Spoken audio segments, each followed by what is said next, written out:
Hello. Today we're going to cover some of the preliminary theory that we need for solving linear systems of differential equations.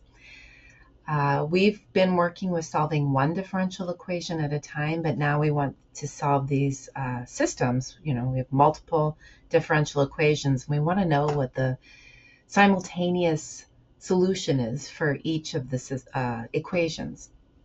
So all of the previous theorems that we've learned for higher order linear differential equations, um, they're going to apply here, but we got to see what does that look like? Because now we're working with solutions that are vectors, not just one thing. So the first thing is that a system of linear first order differential equations can be written in the following form. So I've got some column vectors. I have ddt of a column vector, and that is actually the x prime that is right here. Okay, so I'm going to underline with same colors to identify things. Then I have a big matrix here. It looks like it's an n by n matrix, and these are going to be the coefficients. So this is like our coefficient matrix A. So there's our A. And then that's being multiplied by an x column vector. So there's the x.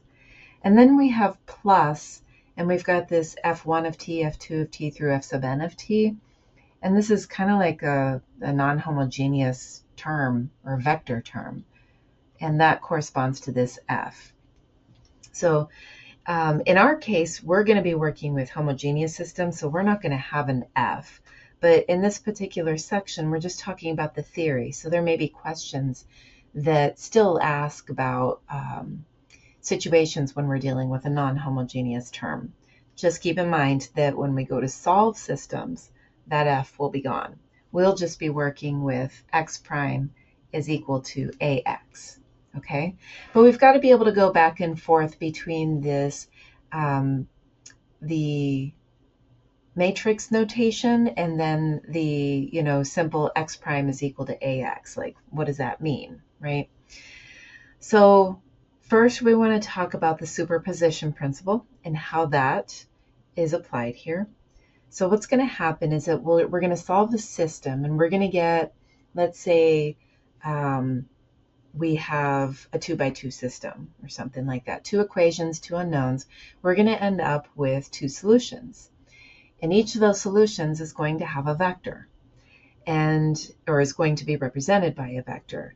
And so the linear combination of those vectors will also be a solution. And so that's what this is showing right here. X will be equal to C1 x1 vector plus C2 x2 vector plus all the others up to C sub k x sub k vector. That will also be a solution. So that's the same principle as it was before when we learned the superposition principle. The criterion for linearly independent solutions is also quite similar, not exact same, but quite similar.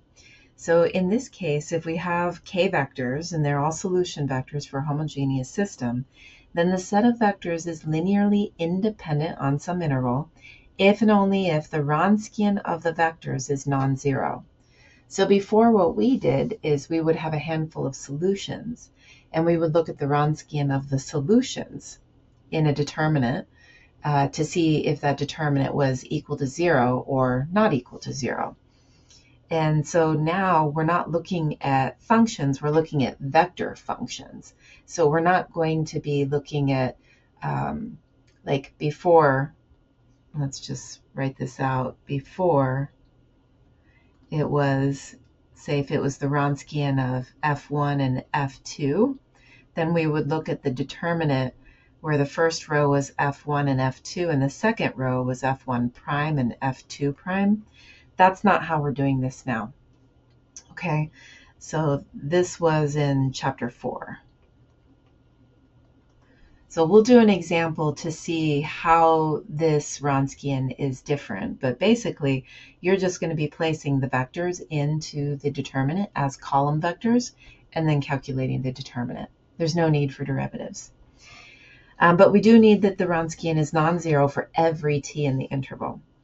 Once we know that our set of vectors is linearly independent, then we know that they form a fundamental set of solutions of the system, and then we can form a general solution of the system, which will be a linear combination of all vectors in the fundamental set.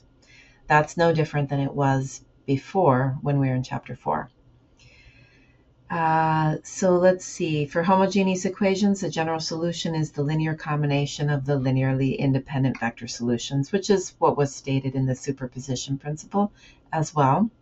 But for non-homogeneous equations, the general solution is a linear combination of the complementary solution vectors and the particular solution vectors.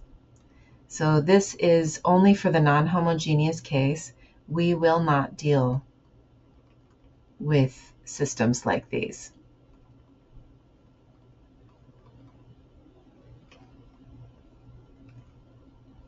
When solving systems of differential equations, we're only going to work with the homogeneous case, which means we'll only have a complementary solution. And so the general solution will be the linear combination of all the complementary solutions. Okay. Or I should say of all the solutions in the complementary solution. Okay, so there's just a few things we need to be able to do in this section, really just a couple. So I'm going to use examples to illustrate these points. We will be given systems written in this way, and we're going to be asked to write the given linear system in matrix form, x prime equals ax plus f. And here we have dx dt equals minus 3x plus 4y plus e to the minus t sine of 2t. We're given dy dt is 5x plus 9z plus 4e to the minus t cosine of 2t. And we're given dz dt is equal to y plus 6z minus e to the minus t. And we need to rewrite this as a general linear system in matrix form. So the x prime vector, that comes first. So we have dx dt, dy dt, and dz dt as the components of the vector. Okay. This is equal to, now we need the A. The A matrix is going to be the coefficients for x, y, and z. Okay. And so the first column is for all of the x coefficients. In the first equation, the x coefficient is 3. In the second, it is 5. And in the third, it is 0. The second column is for the y coefficients. In the first equation, the y coefficient is 4. In the second, it is 0. And in the third, it is 1. The third column is reserved for the coefficients of z. And in the first equation, the coefficient of z is 0. In the second, it is 9. And in the third, it is 6. That's our A. That should be multiplied by an x vector, and the x vector has x, y, and z as components. Plus the big F, well, that's going to be those pieces that have t's in them. The assumption when we're solving these systems of differential equations is that x, y, and z are dependent variables, and the independent variable in each case is t. So we've been getting used to working with y as a function of x, but now it's x is a function of t, y is a function of t, and z is a function of t. So the non-homogeneous term should definitely be a vector with functions of t. So when I write that out, the first component is e to the minus t sine of 2t, and then 4e to the minus t cosine of 2t, and then minus e to the minus t. And that's it. This has been written in matrix form. We have our x prime, we have our A, our x, and our f. Okay, the next question is verifying that a vector x is a solution of a given homogeneous linear system. So we're given x prime is equal to the matrix with components 2, 1, negative 1, 0 times x. And we're told that we're given a vector x, and we're being asked to show that it is a solution. So it is column vector 1, 3 times e to the t, plus the column vector 4, negative 4 times t e to the negative t. So what I'm going to do is a few things. Number one, I am going to rewrite x as one vector instead of a linear combination of vectors.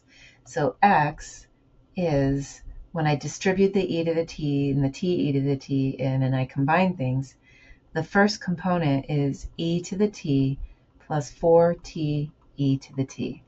The second component is 3e to the t minus 4t e to the t. This just makes it a little easier to work with, okay? Now, I need to check that if I use this vector as x in the differential equation, the equality will hold. So we're going to check that if we use this vector and its derivative in the differential equation, the equality will hold.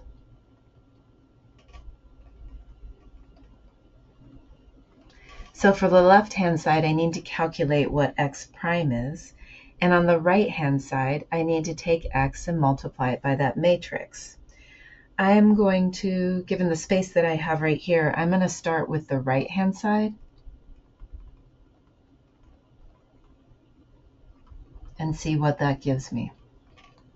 So I've got the matrix 2, 1, negative 1, 0, times our x vector, which is e to the t plus 4t e to the t, and then 3e to the t minus 4t e to the t. When I multiply these together, the matrix is 2 by 2. The vector has 2 rows by 1 column, and so the multiplication will work. So remember, this is a column vector. Even though there's a sum of terms in the component, it's still just one component in each row. So when I do this multiplication, I get 2 times e to the t plus 4t e to the t plus 1 times 3e to the t minus 4t e to the t. That's for the first row times that one column. Then the second row times that one column is minus 1 times e to the t plus 4t e to the t, and then plus 0 times 3e to the t minus 4t e to the t. And I simplify this. I have 2 e to the t's, I have 3 e to the t's, so it's a total of 5 e to the t. I have 8 t e to the t's minus 4 t e to the t, so it'll be plus 4 t e to the t. And in the second row, I just have one thing contributing, so it'll be the minus e to the t minus 4 t e to the t. So that's the right-hand side, ax. Okay, now we're going to find x prime. That's the left-hand side.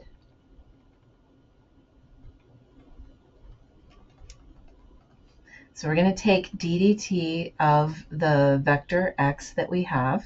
Remember, x, the first row is e to the t plus 4t e to the t, and then 3e to the t minus 4t e to the t.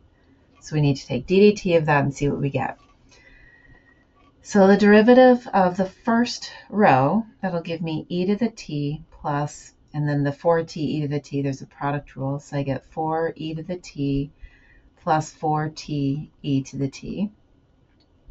Then when I deal with the second row, I get 3e to the t minus another product rule, 4e to the t minus 4t e to the t. And when I simplify that by combining like terms, I get 5e to the t plus 4t e to the t.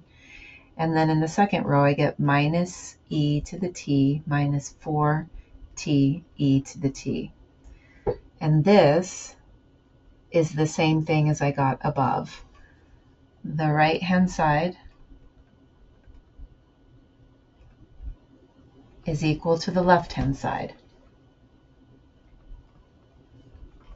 Therefore, the given x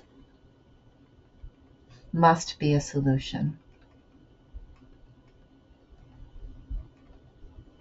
to the differential equation. Okay, so this is kind of similar to what you did in algebra. If you solved an equation and you got a solution, you could plug it into the original equation to see if the equality holds, and then you would know if you got the right answer or not. We're doing the same thing. It's just quite a bit more laborious. All right. The last type of problem that you would be asked in this section is to determine whether the vectors form a fundamental set on an interval and then possibly form a general solution. Okay, so we're going to see if these form a fundamental set on the interval. This means we need to see if x1 and x2 are linearly independent. And that means we need to show that the Wronskian of x1 and x2 does not equal 0 for any t. Okay, so one thing I want to do up here is I want to rewrite x2 by distributing and combining it so it's just one vector. And so what that looks like is I have in the first row 2e to the t plus 8t e to the t. In the second row is 6e to the t minus 8t e to the t. Okay, now I want the Wronskian of x1 and x2. So I'm going to set up a determinant. In the first column, I put in x1, and I'm going to distribute that e to the t in there. So I get e to the t and minus e to the t. In the second column, I put x2. So it's 2e to the t plus 8t e to the t, and then 6e to the t minus 8t e to the t. We're calculating a determinant, so we need that diagonal and off-diagonal product. And so that means we're looking at e to the t times 6e to the t minus 8t e to the t in quantity, minus a negative e to the t, so that's plus e to the t times 2e to the t plus 8t e to the t. So we need to distribute and see what that gives us. It'll give us 6e to the 2t minus 8t e to the 2t plus 2e to the 2t plus 8t e to the 2t. The minus 8t e to the 2t and the plus 8t e to the 2t, those go away, and we're left with 8e to the 2t. And the exponential function, there is no power in the world that would make it equal 0. So this does not equal 0 for any t. And so our conclusion, because the question was determine whether the vectors form a fundamental set, we can say therefore x1 and x2 are linearly independent and form a fundamental set